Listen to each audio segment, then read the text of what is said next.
ইসলামী bank news top 10।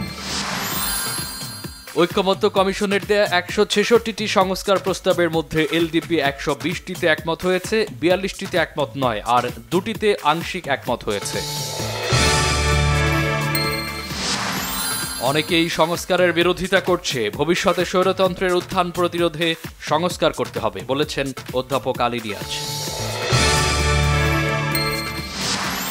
নির্বাচনের জন্য সরকারকে সময় বেঁধে দেবে না জামাত বলেছেন দলের সেক্রেটারি জেনারেল গোলাম পরোয়ার।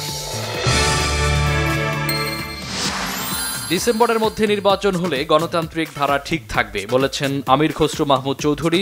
রবিবার ঐক্যমত্য কমিশনে সংস্কার সুপারিশ জমা দেবে বিএনপি। ঘুষ লেনদেনের অভিযোগে করা মামলা থেকে তারেক রহমান ও লুৎফুজ্জামান বাবর সহ ৮ জনকে খালাস দিয়েছেন আদালত। গুরুতর অসদাচরণের অভিযোগে হাইকোর্ট বিভাগের বিচারপতি খিজির হায়াতকে অপসারণ করলেন রাষ্ট্রপতি। এনবিআর এর চেয়ারম্যান আব্দুর রহমান খান বলেছেন, বাংলাদেশের এলডিসি এড়ানো সম্ভব নয়। আগামীতে রাজস্ব আসতে হবে ভ্যাট ও আয়কর থেকে। বাংলাদেশের সংখ্যালঘুদের সুরক্ষায় অন্তর্বর্তী সরকারের পদক্ষেপকে স্বাগত জানিয়েছে যুক্তরাষ্ট্র। এটি অব্যাহত থাকবে বলে প্রত্যাশা মার্কিন পররাষ্ট্র দপ্তরের।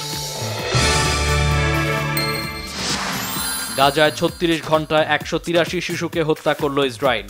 আরও কঠোর হামলার হুমকি নেতানিয়াহুর, দেশে দেশে বিক্ষোভ। ৩ জনকে রেখে শিলং গেল বাংলাদেশ ফুটবল দল। মঙ্গলবার ভারতের প্রতিপক্ষ এশিয়ান কাপ বাছাই ম্যাচ।